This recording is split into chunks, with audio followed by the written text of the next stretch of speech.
Welcome back, everybody. UFP Media presents the unfunniest podcast. Nice smile, Mike. We are in episode 33. Thank you for, I guess there's two ways to look at it. For those of you that were wishing we were no longer going to podcast, you got a couple of days rest. And for those that were waiting for episode 33, we're sorry. We've got lives. And we're still trying to maintain our sanity. So, Michael, famous number, couldn't walk. we do have lives, and famous number 33s in history. How could we forget Steve Kemp of the Tigers, Grant Hill of the Pistons, Yes. Magic Johnson of Michigan State, and Nick Pietrasante of the Lions. Famous number 33s. Who could forget him? I know. How can I was sitting here thinking three of the biggest basketball players in history, arguably Scottie Pippen, number 33 of the Bulls. Yep. Larry Bird. Yes. And Kareem Abdul-Jabbar. Arguably three. Tony Dorsett, Zdeno Chara. God, I can't talk. And in honor of the Stunyas, is it Frank O'Harris or is it Franco Harris? O'Harris. I think it's Frank, and then it's O''Harris. Oh, Peyton Hillis for the Browns. That's true. He of the Immaculate Reception fame. Mhm. So welcome, everybody. As I said, episode 33. We made it past the holidays. We made it past New Year's. Mike is not in a full body cast like he expected to be. Yeah, probably should be, skiing. man. Yeah, let me tell you, that was, it was not, listen, the skiing part necessarily didn't do me in. It was the shoveling. Unfortunately, Aunt Ann and Uncle Mark's snowblower was sidelined. I got 20 inches of snow between Tuesday evening, which would be the 30th, and Friday morning, the 2nd. So my cousin-in-law, whose brain is bigger than his heart, we went out, and that's the opposite of what he said about Uncle Eddie, whose heart's bigger than his brain. We went out and shoveled a couple times. The one morning was probably 6 inches. The morning before that was 8, or the morning after. I don't remember now. But what did me in was on Friday morning, the 2nd. Holy mackerel. It was maybe an inch less. And for some God unknown reason, I must have torqued it the wrong way. It was a very long drive home. It wasn't too bad. But Saturday morning, Rebecca put some heat on my back, and I tried to get off the floor in front of the fireplace in the living room, and literally probably took me 10 minutes to stand up. So I know. Needless to say, I did not leave my recliner for 3 days, 4 days, for all intents and purposes. Yeah, I finally feel a little looser today. It's not quite as pinching.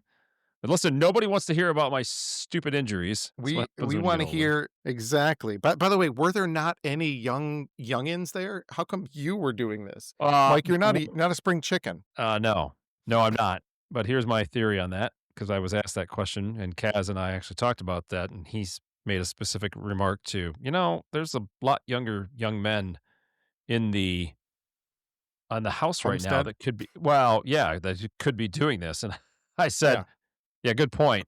But for me, I am not a fan of sitting. I don't like to sit around. I don't like to sit there and do the scrolling thing on my phone. I try to avoid doing stupid habits like that. So I said, I'd rather be shoveling for 2.5 hours. We came in, we were dripping with sweat. That's how it was. 9 degrees that morning. Was that a niner? 9 degrees that morning. We came in drenched in sweat. So were you flying an airplane? No. It's next year. Ourself, Bob Patterson, Jimmy, we all have our little text chain. I think next year we're going to do the unfunniest podcast New Year's Eve special. So I think we're gonna broadcast live. Oh man, look out! Not to get. I know when I bring something up like this, it can be political, and I don't mean it that way. Whatever. I don't want to get into a CNN, Fox News, OAN debate, but if you're really looking for something just absolutely hilarious, watching CNN's Anderson Cooper and Andy Cohen get hammered drunk and then broadcast on New Year's Eve, there was nothing better, because those two were just about to fall down. They were so hammered drunk. It was hilarious. But if they could do that 2 years ago, no, it was this year. They brought them back, and they were hammered. Brought them back. They brought them back. It was funny. I would squat over a flaming hibachi and pack my rectum full of M80s than watch that. The point where they were reading the lyrics to Taylor Swift's song "Would," yeah, they're a little provocative when you ever get a chance to listen to that. But let's go into something a little bit more I'm gonna fun. take a hard pass on watching that debauchery. But anyways. You know what? It didn't get political. It didn't get anything. It was just two idiots getting hammered drunk. So that Oh, was the best good. part. But speaking of idiots getting hammered drunk, Lions won their final game against the Bears. Much to my surprise. You know, and I'm glad because honestly, when it came down to it, that game ain't absolutely nothing. With Minnesota beating the Packers, Lions had already clinched last place in the division. So whether they won or they Right. lost, they were going to have the last place schedule for next year. And what's the difference really in draft picks when you're 9-8 or 8-9? It's not Mm. going to be much, maybe one or two picks. And at the end of the year, it was pretty good. And let's be honest, sweeping the Bears and giving a little thumbs up to Ben Johnson across the Johnson? way was not a bad way. Well, yeah, I didn't expect that. I really didn't. I thought, I mean, there were some arguments being made. I didn't listen to much sports talk radio over the week between Christmas and New Year's just for a bevy of reasons. Clearly, I try to unplug, to be honest with you, that week. Mhm. The vast majority of my accounts are closed down. Those businesses are not open the week between Christmas and New Year's, and this year, of course, it was even the day after. So I didn't really get to listen to a lot, but I did hear some, and there was some bantering back and forth about if Goff should even play, if Sewell should even play, which he did not end up playing, Oh. based on pointless game. Actually, could mean the difference between the 16th pick in the NFL draft and the 13th pick in the NFL draft, which it did end up staying. But all that set aside, I do think that there's a lot of pride. I don't want to sound corny or throw around a bunch of cliches, Mhm. but to Dan Campbell's credit, obviously, they played like they had something to play for. They played like they were going into the playoffs. I Yeah. mean, by far from a perfect game by any stretch of the imagination, but Mhm. Bears kind of lock up the number 2 seed, which inevitably they did anyways because the Eagles lost to the Commanders, Redskins, whatever. It did. It caught me off guard because I really did. I thought that game. The interesting part is, did you see the Lions were a 2.5 point favorite? I think it got down to 1 before the No, game. no, it was Huh? opposite. Bears were still favorite. Bears were still Well, favorites yeah, in that game yeah, because the Bears the played. Bears are 2.5 point Yeah, favorite. Yeah. the Bears played So their entire starting team. they did again because they want to lock up the number 2 spot, which essentially, if they win, and that is going to be a heck of a game on Saturday night between the Pack and the Bears at Soldier Field. But the number 2 spot Mhm. ensures, and correct me if I'm wrong, it ensures the second round. The Bears, if they beat the Pack, would host the second round game. Pretty sure that is the scenario for the number 2 seed. They don't get a bye, but they're essentially guaranteed 2 home games if they win. So, Right, yeah, all the way there to is the a championship. bevy Yeah, of, before the championship. yeah, right. So, listen, I mean, this is gonna be some pretty doggone good football. I mean, if you look at the Mhm. bracket itself, it's interesting how so they do reseed, if I'm not mistaken, correct? Yeah, yeah. Yeah, because So let's say, for the instance, number yeah, Yeah, the because if Broncos on the AFC side have a bye, so they play the lowest remaining seed. And this ESPN bracket is so screwed up. I'm very used to the home team being on the bottom. Well, for some reason in the second round bracket, Mhm. or all these brackets, they have they have the higher seed in the top. Mhm. They're hosting the games, but anyways, nonetheless. So yeah, so the Broncos have a bye. They play the lowest remaining seed, and then it's all based off of seeding after that. So you really don't know what the Right. second round matchups are going to be yet. Right, But because that's where the Panthers coming in at 8-9, hosting the Rams. If they win, they won't have another home game. They'll just have the home game in the first round. what's your thoughts on avoiding said 8 and 9 team being a higher seed than the Rams, which clearly have a much better record? But there's always two arguments, right? It's Mhm. okay. The goal is to win your division, and you're rewarded for Mhm. winning your division with being a higher seed. But then you get a team like the Rams, which ended up what 13-4, if I'm not mistaken, Yep. who clearly Or 12-5. Yeah. 12-5, yeah. A much better team than the Panthers, but they have to go to Carolina. Now, in my opinion, the Rams don't care because for all intents and purposes, their home games are away games anyways. They have Yeah. to Stafford and the Rams have to practice, especially in games against the Eagles, against the Pack, against the Steelers, Even the Lions, yeah. the Lions, right?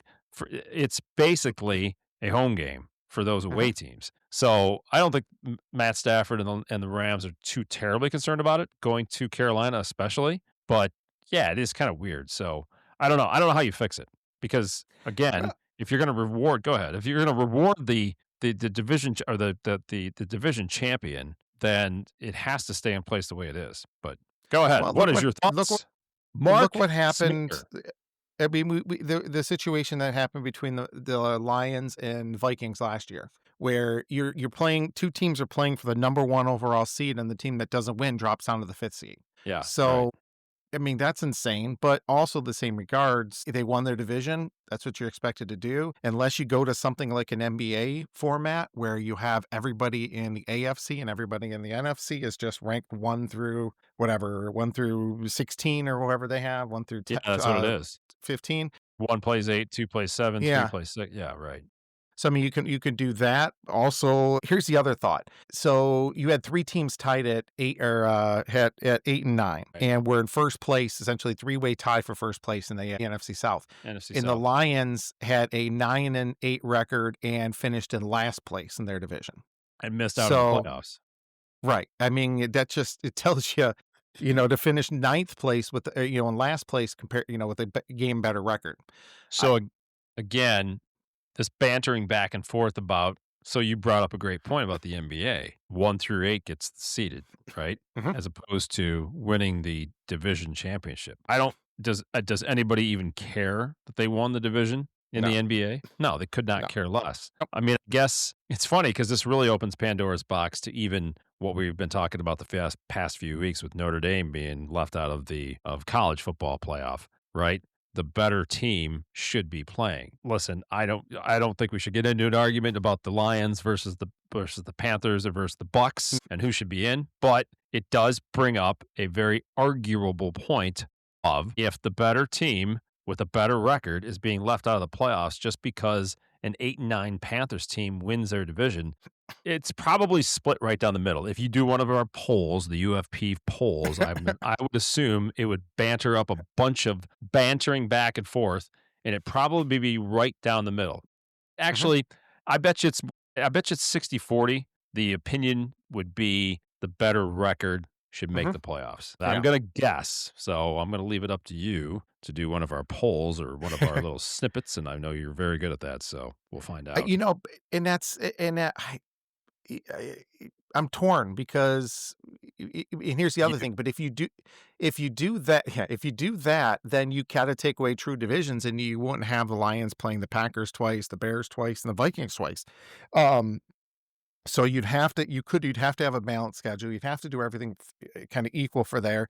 And it's also easier to do when you're playing 82 games versus when you're only playing 17 games. agreed? So But Mark, it's wait, we there's wouldn't more. be able to lift into the rafters the NFC North Championship banner. What would happen if we couldn't have a banner raising ceremony for the okay, never mind. Well, what I about mean, the in-season tournament banner raising that okay, don't the get me Lakers did started on that last crap. year? Dude, I'm gonna tell you something right now. Talk about the most insignificant, stupid ploy in the history of sports. The Mhm. NBA and their in-season tournament. Does anybody care? No. Soccer, they're doing it because of the English Premier League and all the soccer leagues overseas, but it's different when they do it because it'd be the equivalent of having all the G League teams and all the college teams and all the NBA teams all playing together. So you could have a Mm, college team playing the Oklahoma City Thunder in the finals. So that's the difference when they do it. It's a whole all division. It's a lot different with the English Premier League versus what the NBA is trying to do. And I understand what they're trying to do. They're trying to drum up something, but lean it's back here. useless. Yeah, I mean it's useless. It's and I do give the Knicks as a side note. I do give the Knicks credit when they won. All the players, I think, basically took their winnings and they gave it to all the staff members that didn't get paid for that time. Technically, they weren't getting paid extra. Well, So that's each cool. player got like 150, 200 grand or some ridiculous amount of money. So all those other people made a good amount of money. So at least good for the Knicks when it comes to that because I hate them, but hey, it was nice of them. But Again, let's get back to the what Lions. would we Let's get back to do? the NFL. Yes. Go And ahead. I don't think it's possible, just like we'll talk about the college football playoffs here. It's not really truly possible to get a true representation when you're only playing a handful of games versus playing all the other games that you're playing. If you were to ask me last year versus this year, I think I have a different opinion if the Lions would have lost and saying, yeah, definitely they deserved a home game versus this year. I really think that I still think that the teams you need to have the home field advantage for that first round when it comes to the Yes. conference Agreed. champions. So, but the way to end the season without your starting right tackle, the rest of the team was kind of there, and the Bears didn't rest anybody. The Bears were playing everybody that they played, and they played their hearts out. And so, Yeah. Well, and you could tell. So Ben Johnson, again, I'm leaning back because my back was starting to bug me. So you could tell Ben Johnson was very frustrated after that game because he called out the offense and basically said, as any coach would, you can't spot a team, let alone the Detroit Lions, 16 points until nope. there's 2 minutes left in the game, essentially. Um, Hmm. yeah, the Bears did not look good at all. As a matter of Nope. fact, if I was a Bears fan, I'd be a little concerned, maybe, going into that game Saturday night against the Pack. Jordan Love's Did you see back. the, Huh? did you Go see ahead. the spread? No. Packer favored by a Pack. point and a half. Yeah. Packer favored by a point and a half. Wow. Yeah. So Yeah, that I mean, that tells you doesn't what you need to surprise know. me. Yeah, that doesn't surprise me. I mean, the Bears No. defense is a little they are banged up as well. They seem a little porous. The Uh-huh. Lions, I mean, obviously the Lions only put 19 points up, but yeah, I think with the Packers now, this is going to be really interesting because the Pack and our friend Lafleur, he rested all the starters and he hearkened back, pardon the expression, to I believe last year or the year before when they played all the starters and they were all banged up going into the playoff game and they ended up losing. So he said that he learned his lesson from that. And he was gonna rest the starters last week. So he did. So Yeah. this also brings up the age old question that we talk about many times here on the UFP Unfunniest podcast of rest versus reps, play versus rest, reps versus rest, whatever you want to say. Listen, these are professional athletes. This brings up the let's bring up the NBA and our what do they call it? Time management or Oh, load management. load management, yes. That should carry an underlying meaning in and of itself, load Exactly. Yeah. management. But yeah, these are professional athletes that are being paid millions and millions and millions of dollars. I am by no stretch of the imagination an NFL coach. However, if you inserted Mike Ward, one of the dumbest people on the face of the earth, into the head coaching position of any NFL team, just my opinion, I would want to play. I'd want to play my starters. I'd want to continue any momentum that we have. I want reps. I want these guys on top of their game. Again, just my opinion, and you might have a different opinion. You take a week off, you lose your edge. I just feel that is the case. And it's the same thing we talked about with the college football playoff outside of Indiana. Look at all the top seeds that had Well, 4 weeks off. and you're talking about 1 week or 2 weeks off versus what? Ohio State didn't play for, was it 28 days? 28. Yeah, 4 weeks. I mean, there's a big difference between 2 weeks and 4 weeks when it comes to, or Huge. a week or 2. Yeah. I mean, what do you do? I mean, listen, what do you do with a massive college football team for 4 weeks? I mean, well, it's just like spring training. It's just like training camp. Really? No. You're at the end of the season. You have played an entire season. You are used to playing every week outside of your Yep. bye week, which I do think there's a viability to have a bye week, and I Yeah. think that's very much so in the middle of the season. It's a great thing for the teams. At the end of the season, maybe for college football, 2 weeks max, but four? Well, and you're not talking, you're not talking 30, 20, 30, 40-year-old men when it comes down to it. You're talking 18, 19, 20-year-olds. Yes, These are kids. yes, they It's can a recover big quickly. difference. Yeah. Yeah, I And I mean, that's a big I difference. I just yeah, I am definitely on the side of reps versus rest. I just feel that way, and we're gonna find out because the Eagles did the same thing. They rested Eagles, everybody. Packers. Yep. Eagles, Yeah. Pack. So you got the Eagles hosted the 49ers, who certainly look very strong, are certainly on a roll Mhm. for all of the detractors of our friend Brock Purdy. He's playing some pretty good football right now. I like Brock Purdy. I just do. I Okay, just think he okay. should get. Who are Go you? ahead. Who are you more of a? I can't believe that guy is doing it. Brock Purdy or Sam Darnold? Great question. Like who is the better of the bad quarterbacks? Or let me rephrase that, the good of the bad, yeah, good of I mean, listen, when Purdy got into the league, I think that was probably the most shocking thing, the way he's played up to this point, been playing. Sam Darnold came in with a heck of a lot more pop and circumstance and a little bit yeah, of flair, right? He was far higher in the draft. So I think that it was more expected out of him. So I guess it's kind of reverse role, really. I mean, yeah. Purdy had zero expectation. I mean, literally zero expectations. It's He almost like was Mr. Mr. Irrelevant, yeah. Irrelevant. Yeah, right. I mean, I was just gonna say, it's almost a Tom Brady-esque type of Yeah, situation, but, man, that kid, he's a competitor. I like the way he plays.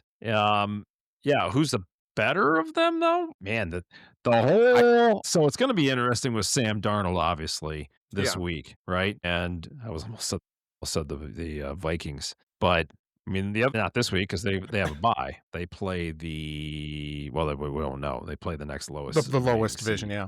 Yeah, right, right. So, yeah, it's gonna be listen, at this point, I'd say Sam Darnold is the most surprising because of the way he's played all season. After the way he ended last season against the Lions, ironically enough, I was Mhm. at that game, and how horrible he played in that game, and then to follow up that horrific The performance the Rams. following week, yeah, and look every bit as bad, probably worse. Mhm. To see the way he's played this year, how he's continued to play going into the playoffs, I mean, we'll know more clearly next week when they do play. But yeah, I would say the surprising one is definitely Sam Darnold. If you listen to a lot of the pundits say Ginger cannot win a big game and or Super Bowl.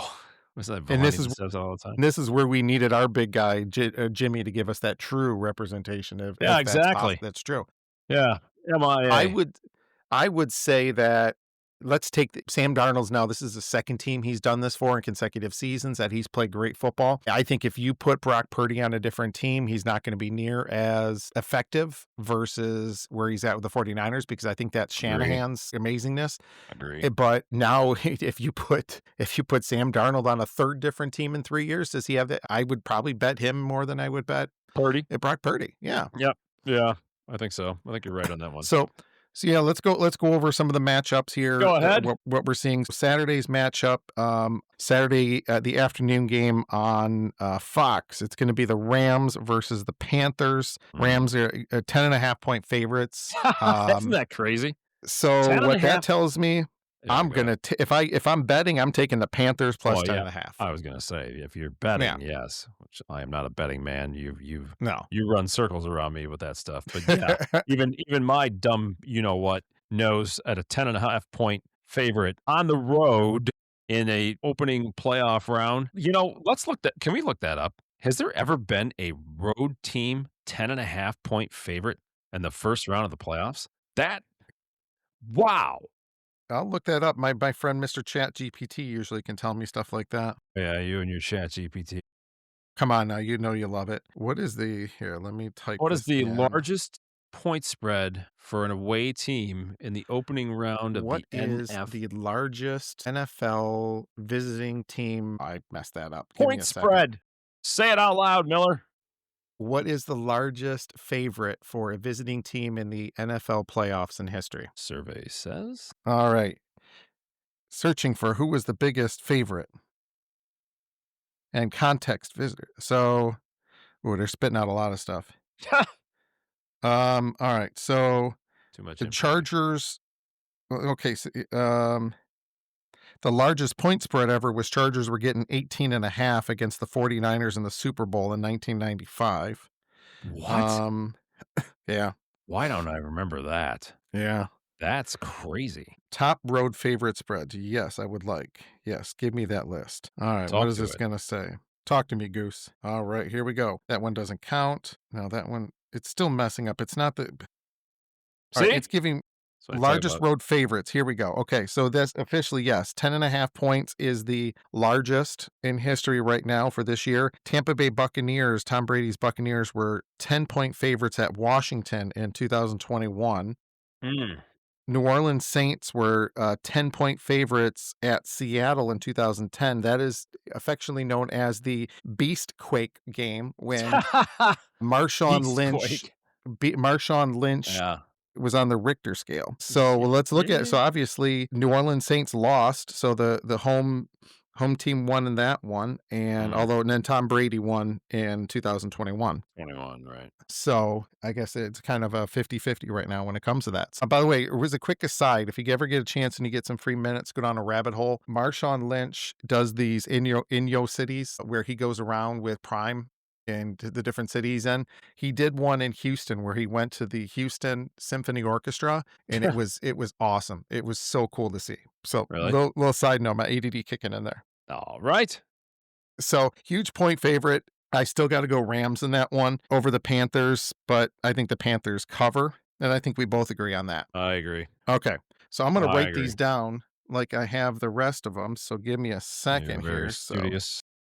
I am I'm Mike, still sitting back in my Mark, chair because I can't my back is starting to torque up, but I'm I'm Rams. Alright, Packers and the Bears. So Green Bay is a 1.5 favorite on mm, that's gonna be a great game Saturday night. We may have to get together Saturday night for that one. perhaps.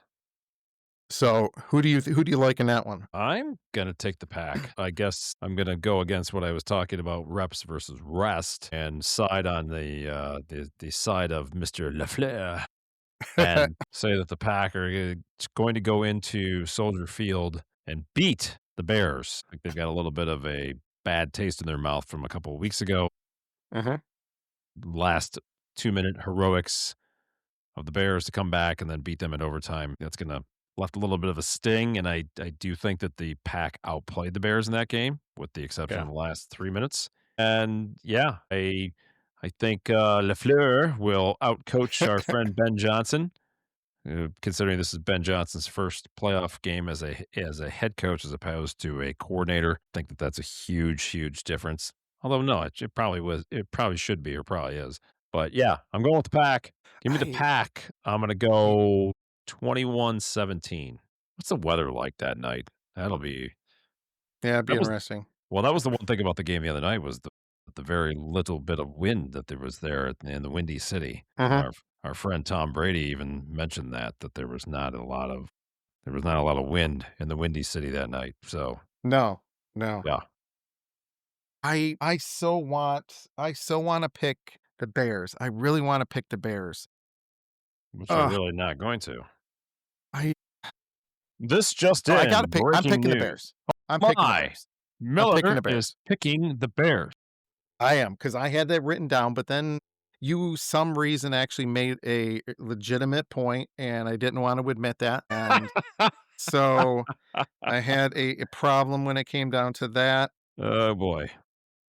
So, you know what I'm actually looking for, Mike, and I'll try to find it, was the breakdown we had for the college football, because I know we listed the scores we gave for that one, so I'm trying to find that while Well, I'm while going you're over trying to this. find that, Mark, at this point in our broadcast, we're going to go over to Mike Chuck Gadick Award for today and tonight's forecast for Chicago, Illinois, on the lake shore of Lake Michigan, Soldier Field, Saturday, January 10th, in the nighttime, headed into Sunday, January 11th. We're looking for cloudy with rain and snow. Oh, I'm sorry, that's the date.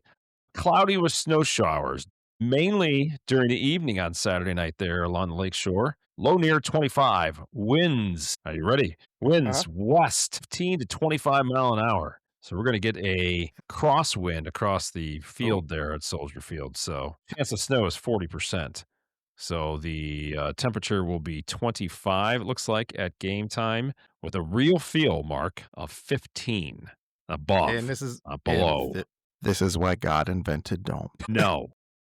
Ball was made to be played outside. I don't want domes, especially with the Browns going off the lake shore. What an Yeah. advantage. You know, it's funny how the algorithms pull up, not that I'm going off topic, but I'll say this really fast. Like the algorithms pick up your habits, right? And what Mhm, you look at. The amount of Browns mid to late 80s playoff games that are coming up in my whatever they call it, the feed is pretty mhm. neat. And to see the snowbanks there at the old stadium I know. I always bring this up. People are like, "Oh God, here he goes again with one of his stupid ass Cleveland Browns, Cleveland Stadium memories." Yeah, well, I am.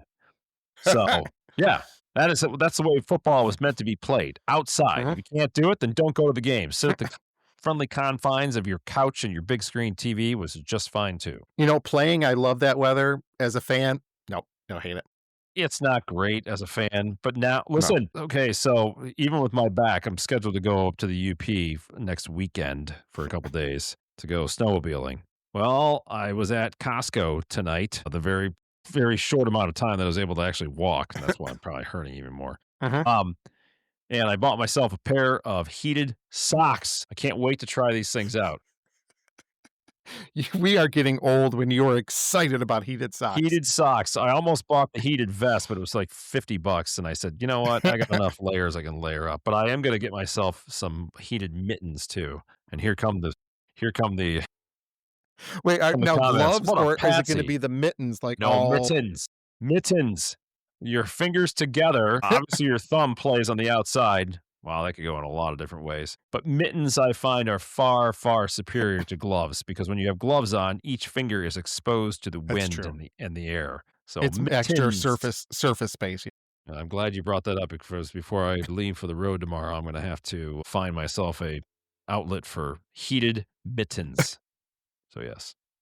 Anyways, we got way off topic with another one of my Okay, stupid, useless information pods. let's talk about one of the 1B when it comes to best games of the weekend, the Bills and the Jaguars.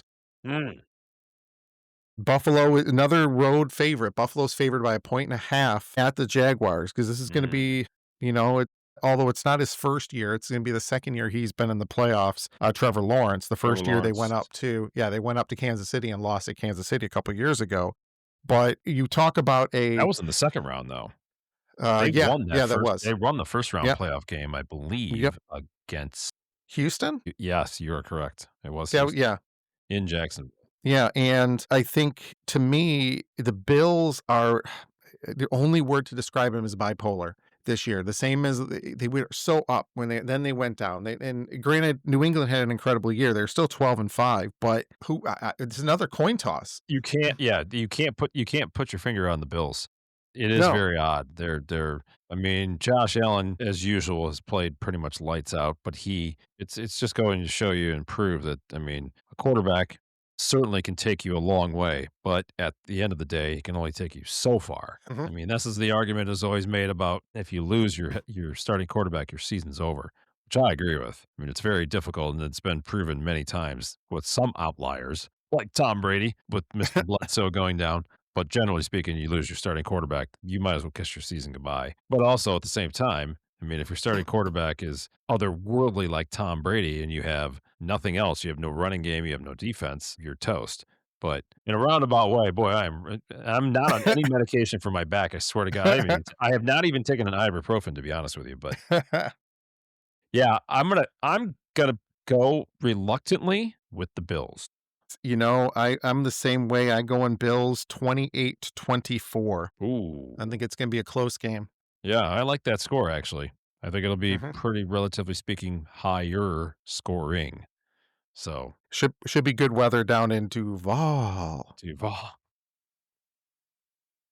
I just don't want him to win to say Duval, but all right, the Mm. second next game, which is gonna be a knockdown drag out fight, Philly and the 49ers. Philly is a 4.5 point favorite at 4:30 on Saturday. I don't think Spit it out.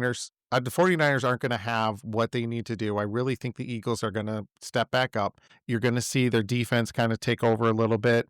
It's gonna be low scoring, but I just don't see Brock Purdy being able to lead them, and I don't think they've other than CMC Christian McCaffrey, I don't think they've got really anyone else on offense that can truly match up, and I really think it's gonna be the Eagles. Yeah, I'm going along with you on that pick as well. I think that the Niners are pretty banged up as they are, Mhm. kind of a testament to their coaching staff and the way that they have been able to navigate that. A little bit opposite of the Detroit Lions, but Yep. um, yeah, Kyle Shanahan is year over year. in the top echelon of the coaches in the NFL. But this is, again, here we go. I'll go off on a quick side note. This is the argument with the Lions right now too, is you use the 49ers as kind of a gauge or at Mhm, least a reference to how they fell, but they got right back up. Not to use a mhm. bunch of corny cliches. But, and why the future for the Detroit Lions is still very bright. The nucleus is Mhm, there, the core is there. I was reading an article just before we went on and did our little pre-show stuff, how coveted the Detroit Lions offensive coordinator position should and will be, which I agree with. I mean, think about it, right? You got Jared Goff, you got Gibbs, you got Montgomery, you got JMO, hopefully Laporta's back, Amon-Ra, a whole bevy of superstars on the offensive side. You've Yeah. got the core, well, I don't know if you can call it core. You got Penei Sewell on the line. Who knows what's going on with Decker? They clearly are going to have to invest in both lines. Period. Right. End of story. But to my point about the offensive coordinator position and how attractive it would be, I would agree with that 1,000,000%. It's a Mhm, very, very attractive position. So, but yeah, to circle back, I think using the 49ers as an example, I think this is definitely something to gauge yourself off of. But anyways, yes. absolutely. I'm also gonna go with the Eagles. Yeah. I think the Niners are too beat up. Whatever that stadium is, PacSun. No, it's not PacSun. Ah, they used to Lincoln call it the Financial. Link. Yeah, the Yeah, Lincoln Link. Financial. Well, Yeah. remember the last time that, the 49ers and the Eagles played in the playoffs, Christian McCaffrey had to play quarterback for the 49ers. Yeah, remember that? I Yep. forgot about that. Mhm. Yeah, that was if f yeah. They were they were this close to calling me to play quarterback. That's how desperate they were. And that Speaking of desperate, the oh, one Harbaugh left in the league going into Foxborough Sunday night as a 3 and oh, a it's half gotta be point America's dog team. Gotta be America's team. to play the Patriots. New England favored by 3.5 Sunday night. Pats, Same Drake here. May, Vrabel. Look They've what Mike Vrabel has done to that team and that Yeah. franchise in 1 year. I mean, Mhm. you ever want an instance and an example of how a coach can completely and totally turn a team around? And if you are the Tennessee Titans and their fans and that franchise right now, uh, what? It wasn't the coach. No, it was not the coach. Nope. So, I mean, obviously he's an Ohio State alum, so pulling for him a little bit there, and Well, I've always can't hold loved that against him. I know. I always loved watching Vrabel play, his passion, the way he knows the game. There's something to be said about that too, the way that these players play for him. And I do think that, you look at somebody like Vrabel, you look at somebody like Dan Campbell, in just a small relative sense, these guys relate to them because they Mhm. played. Doesn't necessarily mean that is the only qualification for being a good coach. All I'm saying is it is a bonus when a coach like Vrabel or Dan Campbell, these players can relate because they've been there, they've done that. You can Yeah. say that in a lot of different professions. Excuse me. Continue to sit back in my recliner here. All right. First of all, why is there a Monday night game? It makes no Well, this sense. is Why this not have I hate second or that. third year for it, right? I hate a Monday night playoff game, but it is the Stunya Bowl, the Texans at the Steelers. The Stunya is gonna be in attendance for that game. Yeah, you better doggone believe it. They were in attendance the other night. Ann, Uncle Mark, Joey Stunya came in Mhm. from New York to go to the game. And then with my cousin-in-law, whose brain is bigger than his heart again. Kaz, that's a compliment, dude. They were at the game, and I was texting with Ann the next morning, and she you could almost hear through the text, if that's even possible, her exhaustion, but yet her exuberance at the same time. And I said to her, I think in the text, I'm like, you could hear and feel that stadium. And far be it for a Browns fan like myself to give the Stillers any credit whatsoever, but that was a pretty cool moment. And Mhm. our friend Aaron Rodgers did his little stunt, his little jump in the air, one arm forward. What is that celebration? I've never figured that out.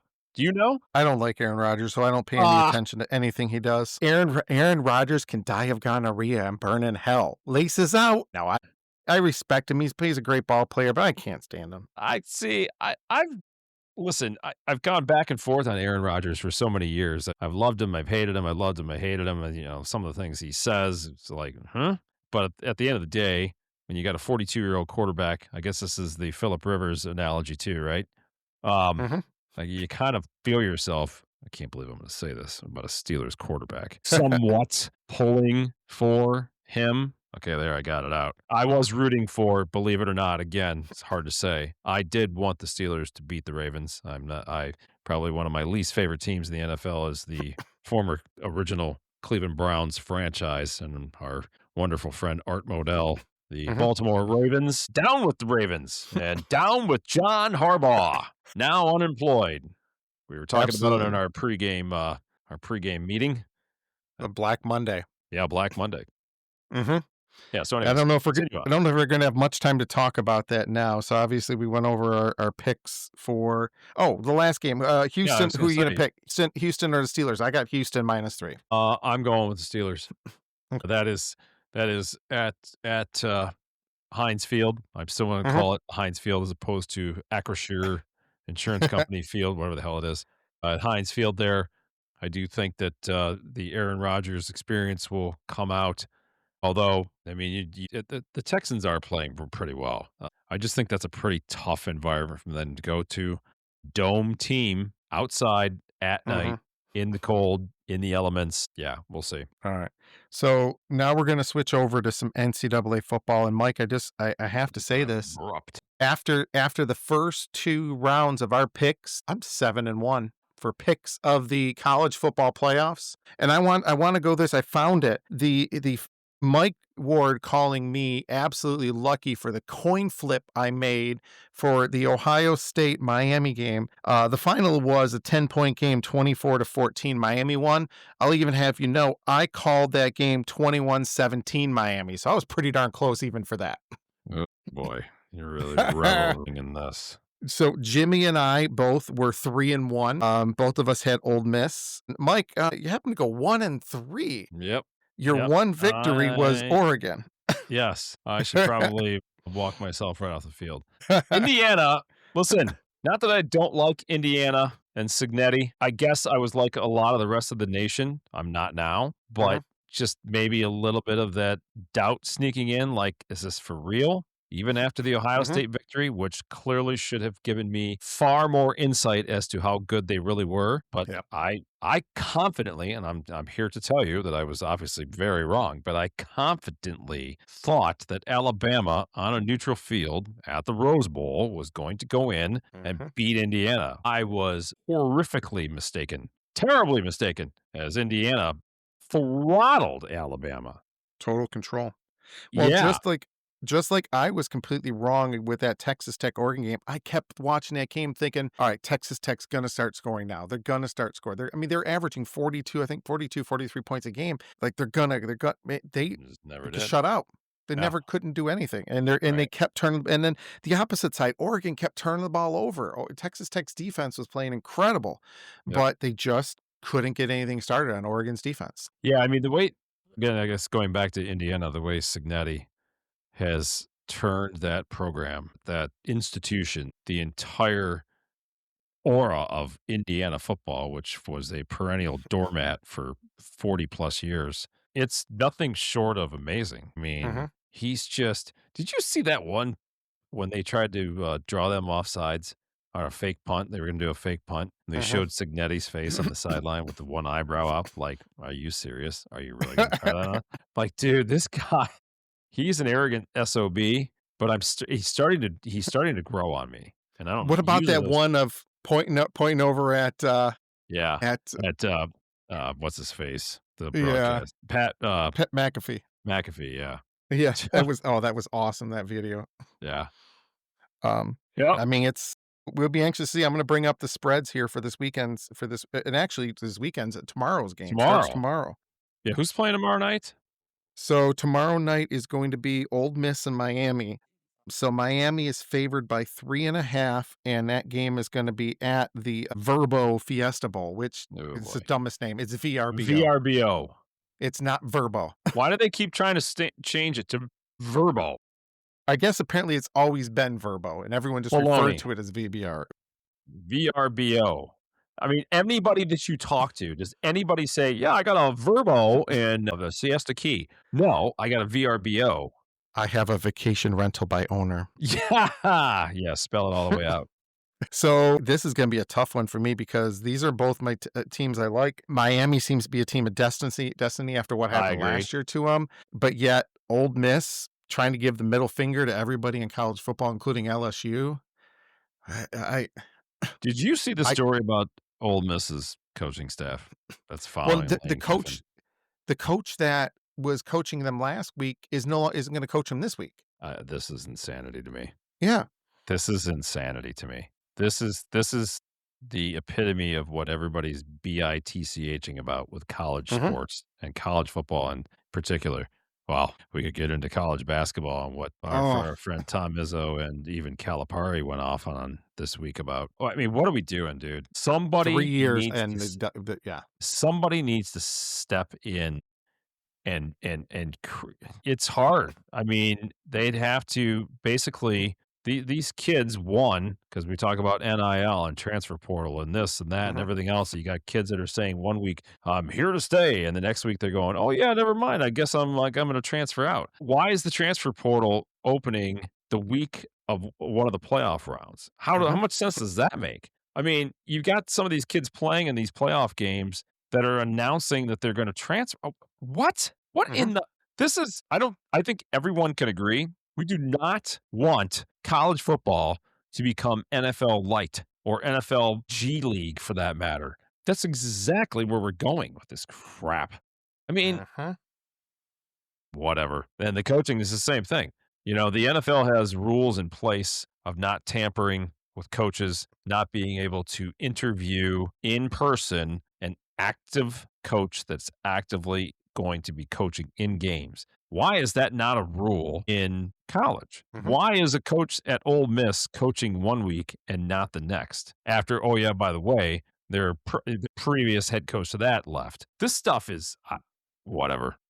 I I get so really want to frustrated get by you. it. I really want to get you worked up with this one before we go into our next our picks. But did you hear about Brendan Sorsby, the starting quarterback for Cincinnati Bearcats, who just transferred to Texas Tech? Yeah, Did you I heard something about that. did you hear what his NIL deal was? No.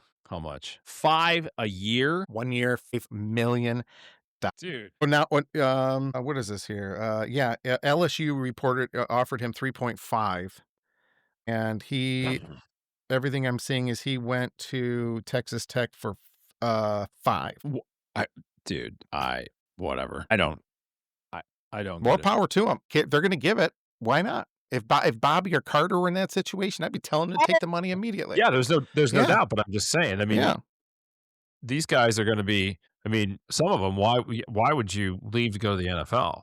I mean, you're making more money. I mean, Mhm. he's gonna make more money than probably the second round draft pick in the NFL by far. Well, it's happening with the game we're talking about right now with Carson Beck. Carson Beck, it was never gonna go pro, but No, instead goes to Miami and he's making probably $3 million a year plus going down to Miami for a year, and they got him in this, 1 game away from national championship. Hey, why not? Him and, right? dating a Cavender twin, and they get all of their luxury cars stolen from their driveway in Miami.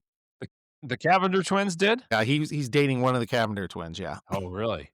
yeah. Hmm. So going back to everything we Nice were young saying. ladies. Yeah, great. They only transferred for the real deal. After hearing and after seeing Old Miss, I think Old Miss's run is done. After changing coaches again, I could be wrong, but I got to pick Miami in this one. Yeah, I'm going Miami. I think even though they beat up on the Buckeyes, this goes back to I don't think it's hard to tell if Ohio State would have beaten Miami. Ohio State looked once again here. I probably should have taken just as much out of the Ohio State loss to Indiana as I should have taken out of Indiana beating Ohio Yeah. State. They did not look good. They did not look prepared. They looked like they had 28 days off, which Hmm. again was a disadvantage. You know, Indiana had the same amount of time off, and it didn't hurt them. The Fighting So Signettis were right. the Fighting Signettis, yeah. So my argument is, for all intents and purposes, null and void at that point. But Hmm. yeah, Miami looked. I mean, their defense was just stellar. Hmm. It's not like they were scoring at will, but they were certainly moving the ball up and down the field. And then when Hmm. Ohio State pulled to within 3 and they got the ball and Miami got the ball with 5 minutes left, that was a methodical, time-eating drive to go down the field, score a touchdown, and for all intents and purposes, Well, they did. They put it away. Yeah. Did you say did Ohio State let them score Yes. that last? Yeah, that's what I thought. Yeah. Yeah, And they wanted. it's a smart move to make because if they would have Well, went yeah, down, the game would have been over. yeah, right, exactly. They Yeah. would have wound the clock down. So A better chance to score, hopefully score quick, get an onside kick, and try it again because that's your only way you're going to win. they would have had a better chance of playing pickup sticks with their butt cheeks. Don't even want to admit, don't even want to look at that. Ah, ah, Second game for the Chick-fil-A Peach Bowl. buddy. Oregon Fighting Ducks versus the IU Fighting Clarks. 3.5 Uh, point. I figured this was good, but this is a rematch, so it's hard to beat a team twice. And IU took care of Oregon at Oregon this year. they did. I don't see this train being derailed by I at all. I think IU wins this game. Not handedly. 21-10 is what I'm gonna go with. Yeah. They are so well coached. They are such a well-oiled machine. He is proving to be probably the top coach in college football right now. I don't even know if there's a question behind that. He will have them ready. He has a game in hand with them. He knows that they beat them at Oregon. Hmm. Yeah, this is of course my record in these picks are pathetic. Indiana fans are probably going to start screaming that my dumb you know what decided to pick them. But We're yeah, we're gonna have we're gonna have Clark and his son on here next week yeah. just to see. I had IU picked for all those same reasons, and you know what? I just crossed them out. I'm going Oregon. I'm Whoa, going an upset. whoa, I'm mercy. going I'm going with Oregon looked good. The way that they played against Texas Tech. Yeah, they That's did. But so did Indiana. Oh, yeah. No, it's not it. It just I don't know. My guts tell me Oregon right now. Maybe it's my a couple I'm years or whatever 7 and 1, Ward. when You know I was gonna say when I lived in Oregon, and I lived out in Beaverton, but the Fighting Beavers. Beaverton, Oregon. I'm just mad I Uh, never got to go to the Nike store. No, there is. There's a Nike employee store that every employee gets a couple passes they can give. So imagine getting Jordans for like 80% off. oh wow. Like Well, the there you Nike go. store is just ridiculously cheap stuff. Hmm. And I never got a chance to go. But so that's our picks. The only one difference I'm going to Oregon, you're going IU, which I still think IU is going to win, but I just guts tell me Oregon right now when it comes down to that. Think so? I think so. Mm, Just something that made me. And speaking of just something and just that feeling, how about the Stones, the Pistons, playing under incredible basketball right now? continuing to play incredible basketball. Had It's a little bit of a hiccup there with their 2-game losing streak, but right back on track, beating up on the the Knicks. Cavs, Yeah, the Cavs and the Knicks. Cavs and the Knicks. Yeah, right. Well, they didn't beat up Well, on the Cavs. They beat the Cavs by 4, it's true. but they beat the living bejesus out of 30 York. point. And 30-point victory. and previous and one of those things I was telling Mike, which I don't think a lot of people realize, the Pistons were without I think 2 or 3 of their starters. Mhm. And playing at home again on the second night of a back-to-back with that nasty load management thing where they were trying to rest some of their players, almost kinda giving that game away to New York, and Cade Cunningham said, "No, no." And Jaden Ivey said, "We're taking this," and Isaiah Stewart did too. Um, Incredible. They're 27-9 right now as I'm looking, they're beating the Bulls 88-83 right now.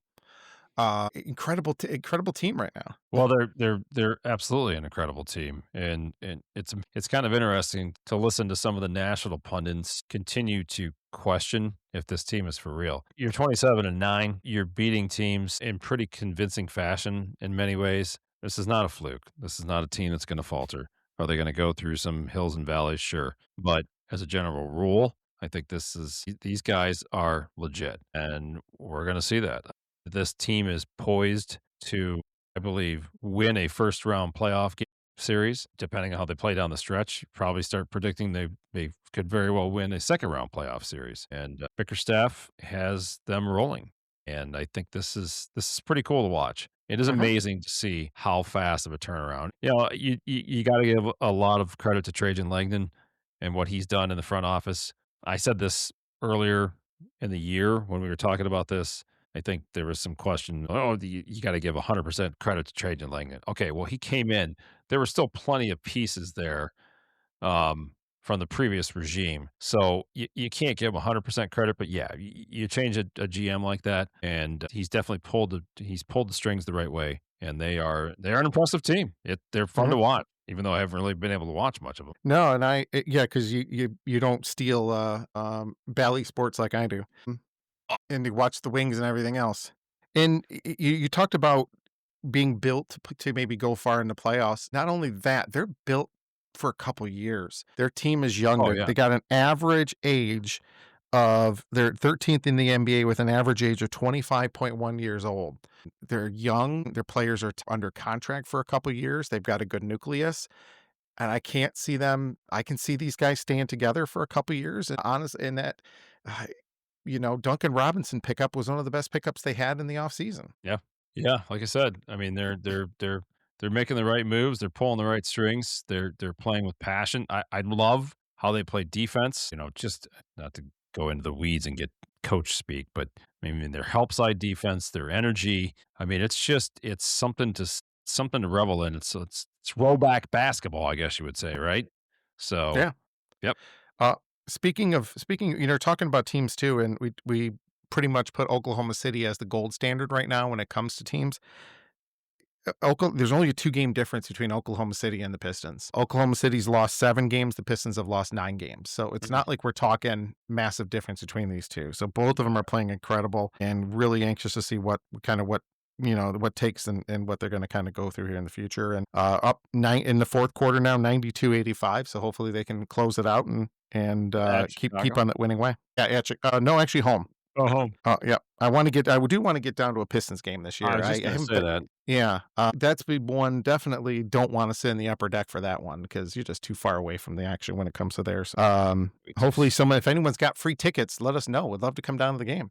Yeah, Um, scroungers. we're scavengers. Last thing we'll talk about quickly, and I'm not gonna go in too far into the weeds and depth when it comes to this, but once again, the Red Wings top in their division as well. They had a little hiccup for a couple games too.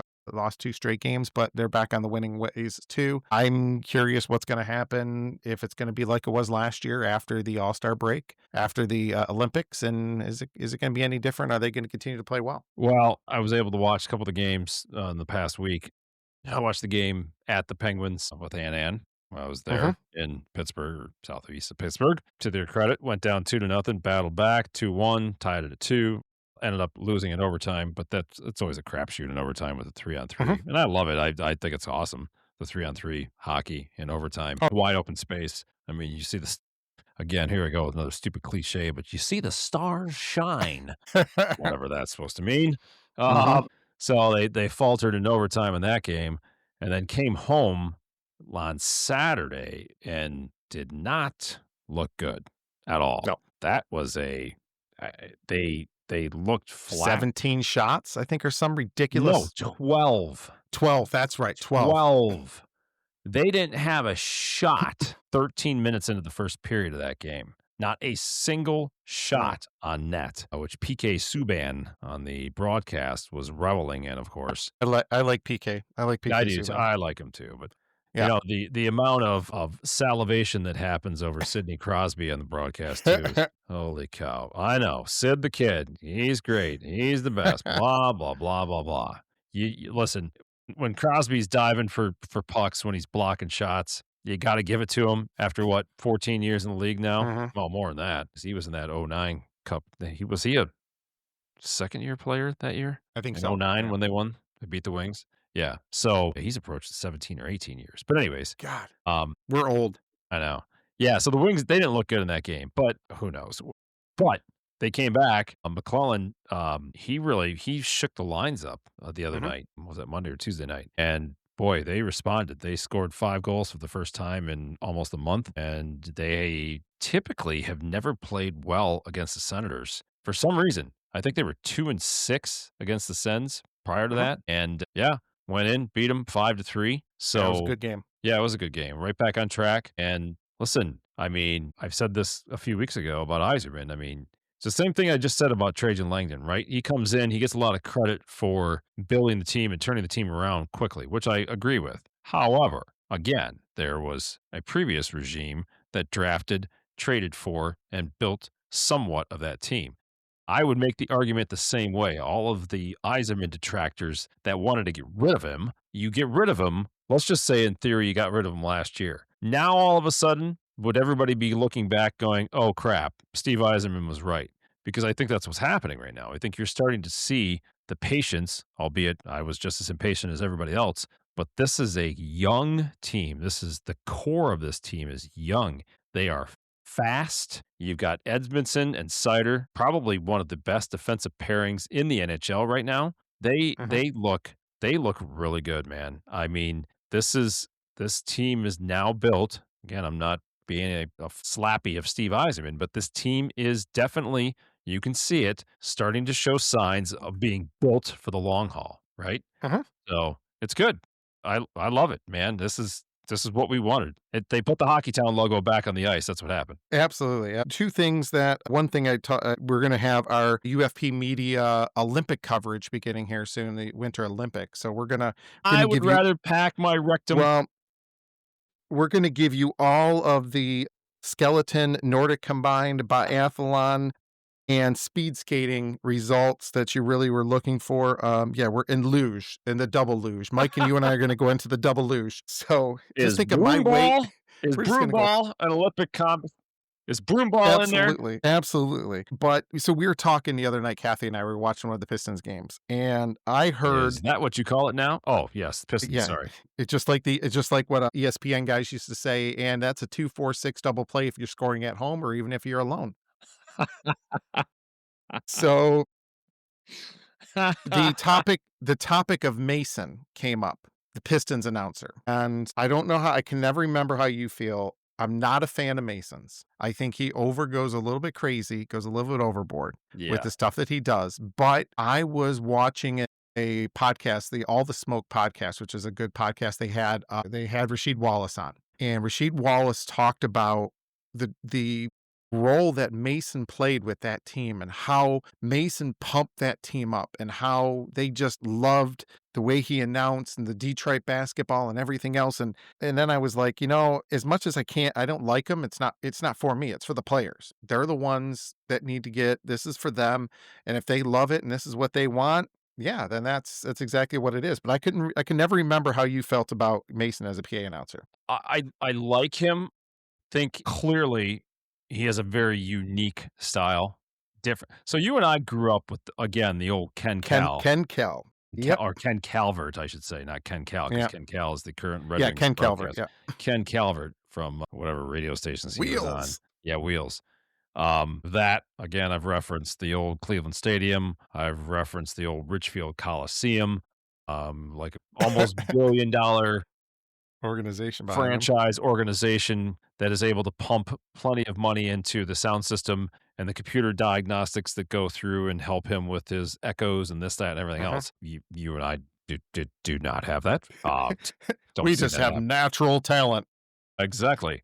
But yeah, I like him. I think he's good. Mhm, Clearly he resonates with the fans, and to mhm, your point, he resonates with the players. So there's absolutely a role for a public address announcer to do such a thing, and it's pretty neat to hear Sheed say something like that. And mhm. it's not that nobody's ever said that before. You just don't hear it a ton, or No.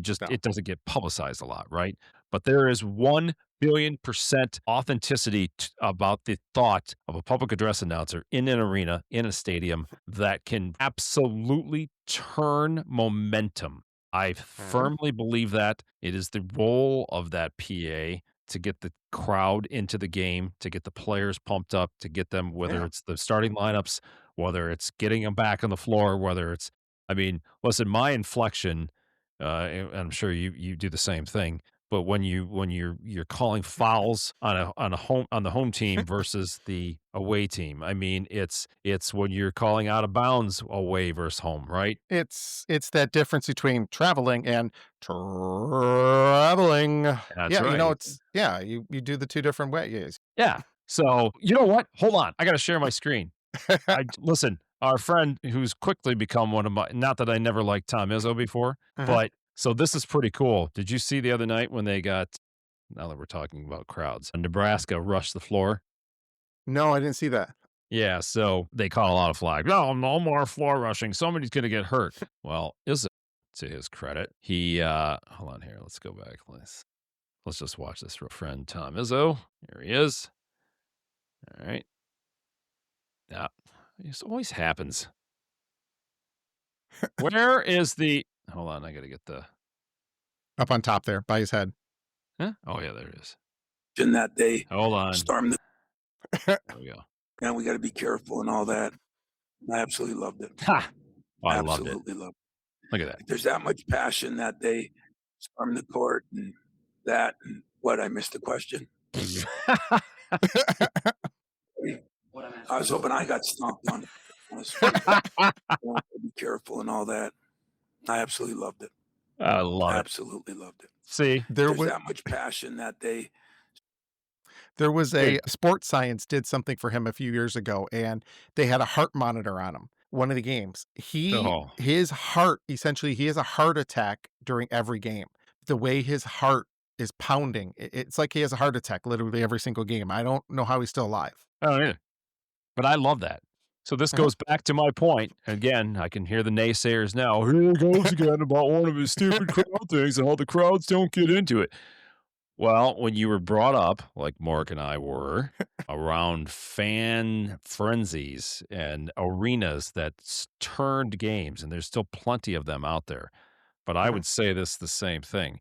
I am a 1,000% advocate for getting high school atmospheres back to where they were even 10 years ago. Uh-huh. And if you high school kids watch these, just watch a college basketball game like this, like a Michigan State at Uh-huh. Nebraska, or watch the Breslin Center at Michigan State and watch their student section and watch how engaged they are. It Uh-huh. is game changing. There's so many different occurrences in sports history, and this is why they call it home court, home ice, home field advantage. Crowds can change games, period. End of story. PA announcers, to a lesser extent, can change games. So, yeah, I agree with Izzo. You win a big game, you want those kids, you want the college kids on the court? Absolutely. I mean, Uh-huh. is there a risk of somebody getting hurt? Sure. Well, there's a risk of my dumb, you know what, getting hurt shoveling snow. Oh, yeah, I did. So at that point, why not? Let them storm the Yeah. court. It's to Izzo's point. He was hoping he was gonna get stomped on. So there you go. Yeah. I thought that Well, was and cool. as Mike is getting all worked up and he's getting all set here, why don't we kind of start to go into this? It's time for everyone's favorite segment, Mike's Rant of the Week. And now, here is Mike with his rant. Rant. Playoffs. Well, yeah. So I'm going to stick on the sports theme today, and I'm going to go back and this isn't necessarily a redo, or I'm not going to belittle the same point over again, but acronyms, stupid acronyms. Do you know what I'm talking about? There's Listen, many I of don't them. know if well, there is many of them, but in sports, for some reason, there are two that are really actually, there's three that are really getting on my nerves. These acronyms or these abbreviations or these lazy, I can't say two words in the same sentence running next to each other. So here are the three that are really driving me nuts. When you Uh-huh. win the college football playoff championship, it is called a national championship. For some god unknown reason, we have decided to abbreviate it to natty. I feel like it's a No, gnat, no. like it's a bug. What? You're old. There's a new term. No. You want a chip. You want a chip. I give up. I'm out. You're you really old you now because natty isn't even the word. It's we're doing it for the chip. I cannot express to you enough how it drives me crazy when people say natty. Go out and get the natty. What? Are you go get a fly swatter if you want to get the gnat for Christ's sake. Oh, yeah. Natty? It's the whiniest, dumbest term for the phrase national championship. Ohio State won the national championship. They did not win a natty contest with a fly swatter, you morons. The next one is in the column of wins and losses. Win is WIN. For some reason, we've referred to it as dub. Dub? Yeah. Got the dub? No. Yeah. What is this, dubstep? Like techno music, dub. I feel like it should be saying dumb. We got the dumb, dub. What? That's the same thing they called the Golden State Warriors, the The dubs. dubs, yeah. Yeah, the Okay, the W's. last time I looked, win was spelled U-I-N, not D-U-B. W is not a D, D is not a W. Warriors is spelled with a W, not a D. And then the final one, and this one is really seems to be, I don't know if I was just paying attention recently or what, but Mark, every once in a while I would throw for a touchdown or tutty? Aaron Rodgers threw the winning touchdown pass. And we've decided to call a touchdown a tutty. You mean a tutty bear? Is it a stuffed animal? A bear? A tutty? Why do we have to call a touchdown a tutty? For crying out loud. Again, I feel like we get so lazy that we have to have acronyms or abbreviations for everything. We can't just spell out or speech out, talk out things. So I'm going to declare here on the Unfunniest podcast that we outlaw natty, dub, and tutty. Let's use the appropriate terms. National championship, win or W itself, and touchdown. So there's my rant of the week. So can you say do it for the chip? Do it for the ring? Okay, in a weird way, do it for the chip. Is it chip or ship? It's chip? Like championship. Like a championship? I heard it called the chip. You do it for the chip. Okay, that actually, if you held me down and forced me to choose, I would absolutely 10 out of 10 times, I would rather say chip than stupid natty. Oh my God, it's probably the worst. Natty is by far the worst. Tutty is a close second. Here's where I'm getting really old. I went the Gemini overview. Yes, chip is widely used slang for championship, especially in sports, although some argue ship from ship and championship is more accurate. Chip likely comes from a combination of shortening and maybe early pop culture names, while ship focuses on the final ship sound. But both are used to refer to winning the ultimate prize. That made me sound really crazy. Can we? Yeah. Okay. So again, I guess if I'm forced, I'm using chip. I am not using the stupid natty because I feel like I should go get my fly swatter. Well, and you don't like Cincinnati anyhow. I didn't think about that. Tutty. We're gonna go. I'm gonna go a bit little. Mike and I and Bobby and Jimmy were texting, and we were going over some, call it inside baseball type stuff, some inside stuff of one of our friends, Joe Schaefer, and some of his best comments. Mike brought up one of the favorite. If we're in the bottom, for those that don't know, there's a tunnel that goes between Detroit and Windsor, and we are looking at it 75 feet under the river is where the tunnel goes. In drinking age in Windsor is 19 versus 21 here in the U.S. So we turned 19, everyone always would go over to Windsor. So we constantly going back and forth before pre 9/11 when it was really easy to go across the border. Underneath the tunnel one day, and you're stuck down there because traffic's bad. And one of our friends yells, I think I was complaining about something, and rolls down his window and says, if you don't like it, you can go out and feed the dolphins. Those that aren't aware, there are no dolphins in the Detroit River. No. Maybe some muskie, but no dolphins. Yeah.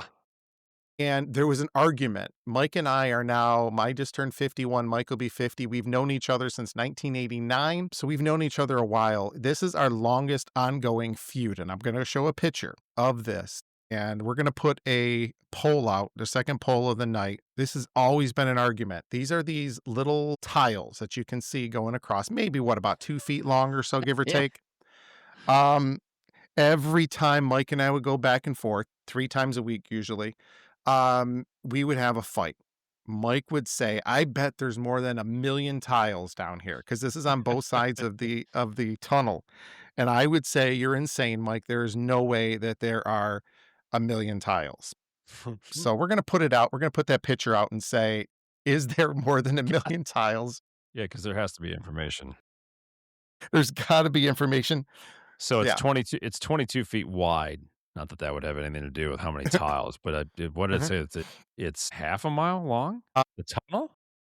close, probably. I'm even saying probably close to a mile. I thought it was Maybe, closer to a yeah. mile. And so that's probably, let's see, 1, 2, 3, 4, 5, 6, 7, 8, 9 tiles high. So Is that what it on is? both sides. Yeah, and I just counted 9 tiles high. And of course, as time's gone on, there's been many missing tiles.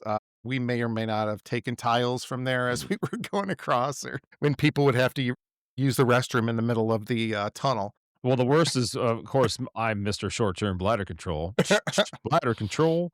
And when the tunnel would get backed up, you want to talk about sweating. Listen, I've lived my Oh, whole yeah. life this way with my short-term bladder control, but nothing is worse when you have to wait in the Detroit tunnel and there's literally water dripping from the ceiling of the tunnel Yeah. down onto your vehicle, which makes and exacerbates your short-term bladder issue even further. But I did find on our AI overview friend on the Google search, the Detroit Windsor Tunnel is approximately 5,160 feet long, which is nearly 1 mile. So that's what I thought. Yeah. Yeah, the lowest point is 75 feet below the river's surface, serving as a crucial interior border crossing for vehicles. So yeah, it is 5,160 feet long. Well, if you take, okay, let's do some quick math. 5,160 times, what'd you say? They're So 2 feet wide? I'm going to guess they're 2 feet long. So when you times it by 2, you're going to have That's 10 5,000 to 5,000 feet or 5,000 tiles you're going to have times 9. Times 9. No, Yeah, no, so that's nowhere near a 10,000. million. So it's 2 feet. Because if you go oh yeah. So 5,000 divided by 2. 2 feet, 2 feet. Yeah. 2 feet per. So that's why I'm saying 5,000 tiles in length. Yeah, 5,000 tiles in length, right? And then what'd you say? 9 It's tiles high. 9. Yeah, there's not So a you're million. only at, it's far less than a million. 100,000. That's it. We're going to Don Oh, Cherry's this Friday, and we're going to stop in the tunnel and count. Yeah. Bonnie, where you at? You're coming with us. Yeah, Bond's going with us. We got to call Joe. We got to call, obviously, Buck. Who else was some of our Bajus. Bajus was, Beath McAndrews. McAndrews. McAndrews is going to Obviously, bum money Hoppy. from all of us, and Hoppy's going to be there. We're going to come up with that picture of me, you, myself, Mike, and Andy Hoppy. With Mike, I think you had the talking Coors can T-shirt on, if I'm not mistaken. I got to find that. I did. Yeah, I think that's the one we had. But as we've rambled on, Mike and I said we're going to be no longer than 1 hour tonight, and of course we are at the hour and a half mark, and Mike did not even go bathroom, so this is a long one here. So I'm going to play our outro music while we're kind of waiting here. Hold on. Oh, well, What's that? one quick tribute. We lost this week. This is a man that was really close to Mike McAndrews, and he That's spoke right. of that. Yeah, Vic Michaels, who was the longtime director of the Catholic League and was instrumental in many different things that the Catholic League came about over the last, I believe, 31 years. And he passed away suddenly, I believe, on a week ago Monday. He took a nap after his son's basketball game or his grandson's basketball game, never woke up. Wow. So 71 years old. I didn't know him really, really well. I deal a little bit more with Mike Evoy and Stephanie when I do any type of event for the Catholic League.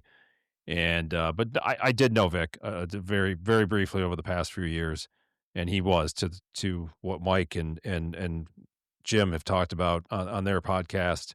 He was a great man, and you could tell he was very well respected. I mean, the man walked into a room and just kind of had an aura about him. And when you're a director of a league like that for that long, and you're instrumental in many people in the positions that they are in, whether it's in the league itself or the athletic directors at the different various schools, he was instrumental in getting the Toledo Catholic schools implemented into the Detroit Catholic High School League, which was a big plus for them. So, Yeah. to the Catholic League, we're here. We're thinking about you. Our condolences to you and your loss of Vic this week, and to McAndrews too, because I know it hit him pretty hard. So, yeah. Yeah, they were close. And on a side note too, Detroit sports writer, I don't want to call him a legend necessarily, Pat Caputo, with the announcement he has stage 4 pancreatic cancer today. Man. I've always loved listening to the book on every weekend, Pat Caputo. Yeah. And Yeah. Same thing, praying. He just there's Keep something fighting, about pal. driving around Saturday, Sunday mornings, listening to Caputo, and Yep. especially during the baseball season. That guy, there's a reason they call him the Book. He knew everything about the Tigers and everything about that. Yeah, his voice is synonymous, that raspy, uh, I at got times something. Yeah, operate. we got it here. Yep, yep. Yeah. hmm Yeah, it's yeah, so, yeah, we're clearly pulling for him too, yeah, so you never yeah. like to hear that kinda news. Two horrible stories, but two sounds like obviously great people, and thinking of both the families all Yeah. at this time. Yep. All right, now we can end it on this note. You can So, do your outro. Mike, what are your big plans this week? Well, I'm going to get driving my car with my back, and after that, who knows? But this weekend is actually starting tomorrow. Is the Ultimate Detroit Fishing Show, which is taking place at the Suburban Collection Showplace. So that is Nice. again, that starts tomorrow, goes through Sunday. ultimatefishing.show.com. I do have some of my accounts that are participating and exhibiting at that show.